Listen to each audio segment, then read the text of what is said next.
Good morning everyone. Ram Manohar Lohia ji के राजनीतिक विचारों से रिलेटेड जो वीडियो पार्ट 3 और पार्ट 4 मैं ऑलरेडी अपलोड कर चुकी हूँ। जिन स्टूडेंट्स ने वो नहीं देखा है पहले उन पार्ट्स को देख ले, उसके बाद ही आगे जाएं। फिर भी मैं एक छोटा सा ग्लिम्स आपको दिखा देती हूँ कि हमने अभी तक क्या करवाया है। जैसे कि राम मनोहर लोहिया के जो है अभी तक हमने समाजवाद संबंधी विचार, राज्य संबंधी विचार, लोकतंत्र, स्वतंत्रता, समानता, विकेंद्रीकरण पर विचार, विश्व संसद की स्थापना, सार्वभौमिक वयस्क मताधिकार, इतिहास की व्याख्या, कार्ल मार्क्स की द्वंद्वात्मक भौतिकवाद, इस तरह से करके हम टोटल 14 जो पॉइंट्स हैं अभी तक करवा चुके हैं। आज हम 15वें पॉइंट से शुरू करते हैं, जो है संवैधानिक साधनों में विश्वास। सबसे पहले आपको समझना होगा कि संवैधानिक साधन होते क्या है। संवैधानिक साधन स्टूडेंट्स, जो साधन संविधान के अनुसार सही हैं उनको माना जाता है संवैधानिक साधन। अब संविधान के अनुसार सही क्या है और गलत क्या है, पहले समझिए गलत क्या है। संविधान के अनुसार किसी की हत्या करना, किसी के घर चोरी कर लेना, किसी के बारे में अपमानजनक, आत्मसम्मान को ठेस पहुंचाने वाली टिप्पणियां करना, या कुछ ऐसा जिससे किसी को फिजिकली और मेंटली दोनों तरह का हराश होता हो, ऐसे जो है काम करना संविधान के विरुद्ध साधन होते माने जाते हैं। तो और संवैधानिक साधन कौन से होते हैं?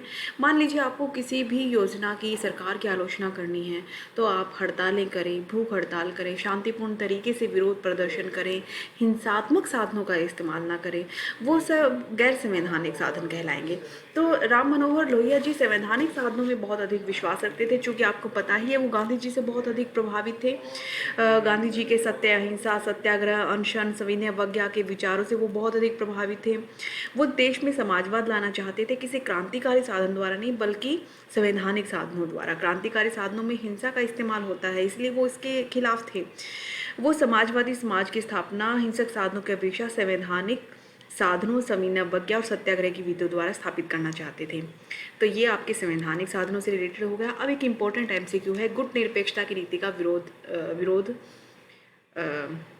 विरोध। यहाँ समर्थक गलत लिखा गया है तो वो इतना ही समझे, गुट निरपेक्षता नीति का विरोध।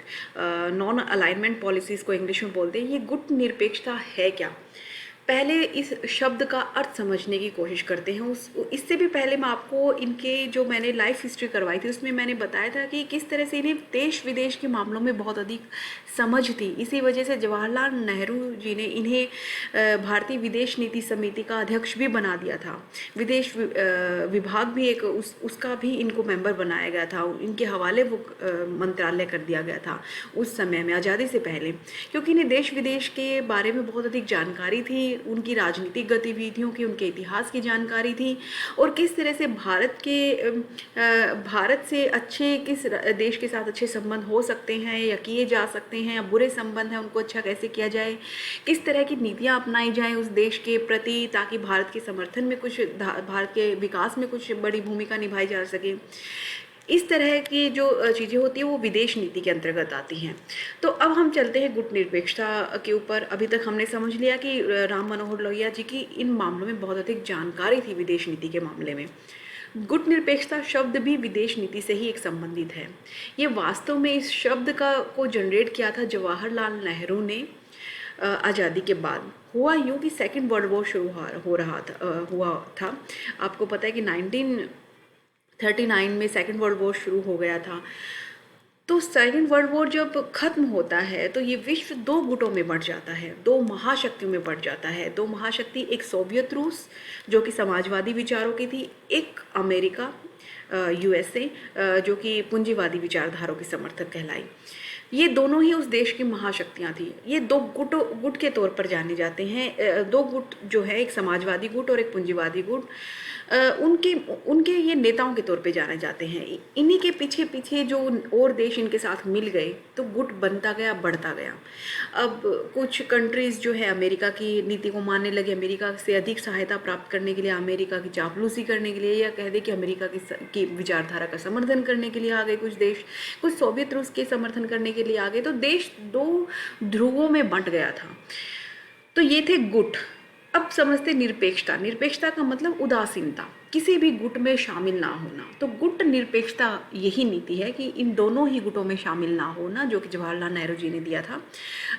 तो ये जवाहरलाल नेहरू कहते थे कि हम स्वतंत्र राष्ट्र हैं, हम अपने स्वतंत्र विदेश नीति बनाना चाहते हैं, हम एक स्वतंत्र विचारधारा बनाना चाहते हैं। हम किसी गुट में शामिल होकर किसी एक विचारधारा को अपने ऊपर थोप नहीं लेंगे कि हम सोवियत रूस के समर्थक होकर समाजवादी विचारधारा को अपनाएं, हम अमेरिका के गुट में शामिल होकर पूंजीवादी विचारधारा या जिस तरह की भी विचारधारा उसे अपनाएं।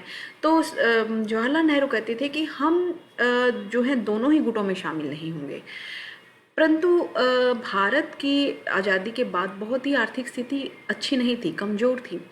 उन आर्थिक परिस्थितियों को देखते हुए भारत एक नवजात आज़ाद देश था।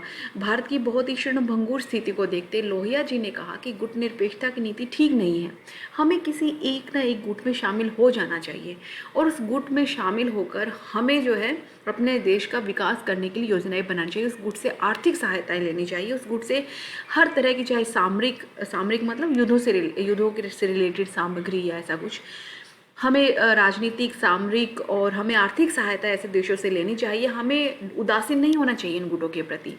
हमें जो है किसी एक गुट में शामिल हो जाना चाहिए, उस गुट से, क्योंकि ये दोनों ही बहुत बड़ी महाशक्तियां हैं किसी, और इनके पास पैसा भी बहुत है, ये विकसित राष्ट्र हैं। ये जब अन्य देशों को पालने की क्षमता रखते हैं अपने गुट में शामिल करके, तो हमें भी उनमें शामिल होकर अपने देश की आर्थिक स्थिति सुधारने के बारे में सोचना चाहिए। तो इसलिए गुट निरपेक्षता नीति का विरोध करते हैं। तो ये MCQ में भी आया था कि जवाहरलाल नेहरू द्वारा बनाई गई गुट निरपेक्षता की नीति का विरोध कौन करता है, तो लोहिया जी। अगला इंपॉर्टेंट पॉइंट है साम्राज्यवाद का विरोध। सबसे पहले समझे साम्राज्यवाद होता क्या। हिस्ट्री वाले स्टूडेंट्स को तो पता ही होगा। साम्राज्य यानी कि अपने जो देश के क्षेत्र को फैलाना, युद्धों के माध्यम से किसी दूसरी कंट्री को कैप्चर करके उसको गुलाम बनाकर, उसको उपनिवेश बनाकर अपने साम्राज्य का विस्तार करना ही साम्राज्यवाद है। तो ऑब्वियसली ब्रिटेन भी एक साम्राज्यवादी ताकत थी जो कि अपनी रणनीतिक और आर्थिक शक्ति के कारण साम्राज्य का विस्तार कर रही थी और भारत जैसे देशों को गुलाम बना रही थी। तो इस तरह की नीति का ऑब्वियसली लोहिया जी विरोध करते हैं।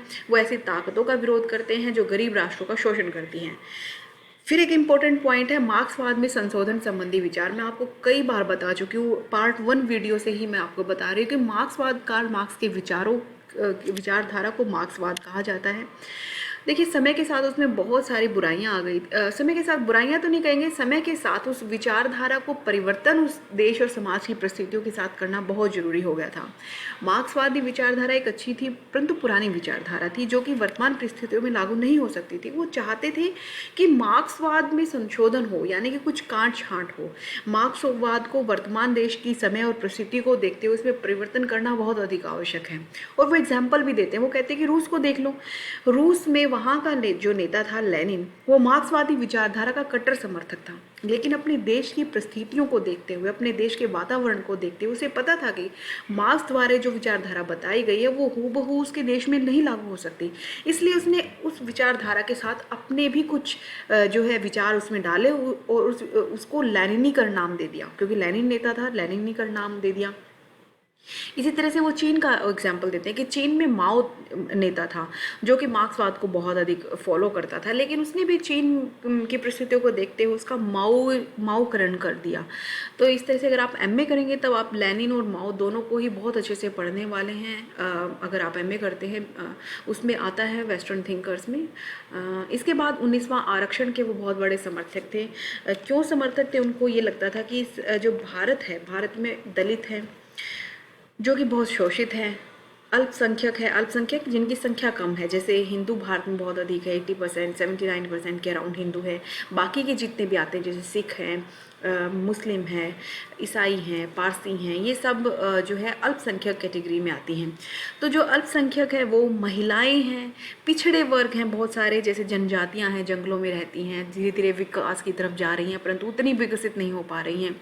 ये जो पिछड़े वर्ग है, इनके वर्गों के लिए ये चाहते थे कि इनका विकास अगर करना है तो सरकारों को आरक्षण लेकर आना चाहिए, चाहे वो सरकारी नौकरियां हों उनमें, चाहे वो संसद या विधान सभाएं हों, कोई भी प्रतिनिधि मंडल हो, कोई भी ऐसी संसद या विधानसभा हो, उन सीटों में उनको लगभग 60% जो है आरक्षण उन्हें होना चाहिए, ताकि वो भी जो है समानता का लाभ उठा सकें।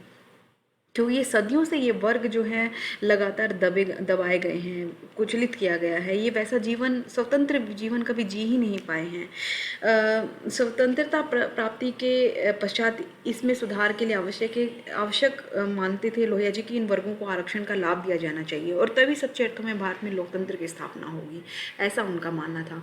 फिर शिक्षा संबंधी विचार देखिए, वो निजी शिक्षा जो प्राइवेट एजुकेशन थी उसका हमेशा से ही विरोध करते रहे हैं। जो प्राइवेट स्कूल आप देखते हैं उनका, वो सरकारी शिक्षा का यानी सरकारी स्कूलों का बहुत समर्थन करते थे कि सरकारी स्कूलों में ही ढांचागत सुविधाएं, ढांचागत यानी इंफ्रास्ट्रक्चर अगर अच्छा कर दिया जाए, अच्छी बिल्डिंग्स हो, अच्छे पानी पीने की सुविधाएं हो, अच्छे टॉयलेट बाथरूम, अच्छे जो है बुक्स, अच्छे टीचर्स, ये सारी सुविधाएं अगर सरकारी स्कूलों को में ही प्रोवाइड करवा दी जाए, तो जो निजी स्कूलों को लेकर अंधभक्ति है लोगों की, उसके पीछे वो नहीं भागेंगे।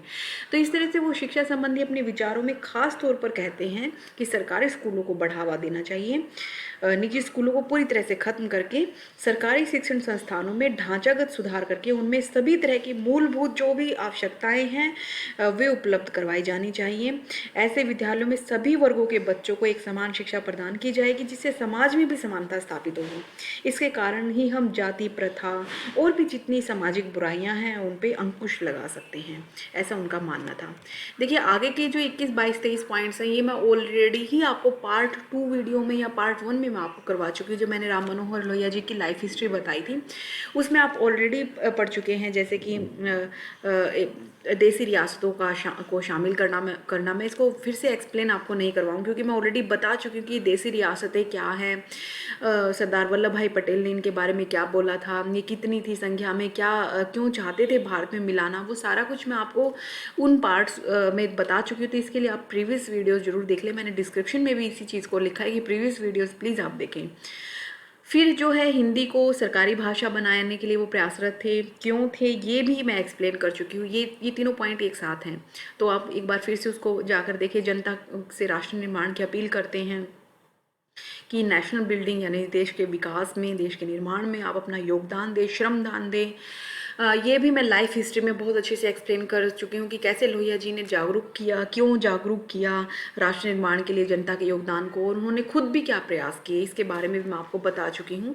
तो 21, 22, 23 पॉइंट को मैं फिर से एक्सप्लेन नहीं करूँगी, या उसके लिए आप प्रीवियस वीडियोज़ जो है पार्ट 2 वीडियो है या पार्ट 1 वीडियो है लोहिया जी की, वो आप एक बार देख लीजिएगा। आई थिंक पार्ट 2 वीडियो में है ये, तो एक बार उसको देखकर आप पूरा जो है पढ़ें। तो थैंक यू। इस वीडियो में इतना ही। इसके अलावा मैं आपको बता दूं, राम मनोहर लोहिया के राजनीतिक विचार ही सफिशिएंट है। इसके अलावा चैप्टर में आप देखेंगे जितने भी पॉइंट्स दिए हैं, चाहे उनके सामाजिक विचार हैं राम मनोहर लोहिया जी के, चाहे उनके राज्य संबंधी विचार हैं, चाहे इनके जो है राजनीतिक चिंतन को क्या देन है, ये सारे जितनी भी चीज़ें हैं वो सारी इन 23 पॉइंट से ही रिपीट हो रही हैं। तो मैं इसको एक्सप्लेन नहीं करूँगी, इसीलिए आपके लिए जो है ये 5 पार्ट्स ही सफिशिएंट है राम मनोहर लोहिया के।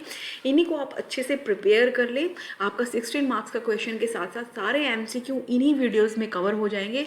लास्ट सेम में भी मैंने आपको इसी तरह से पढ़ाया था।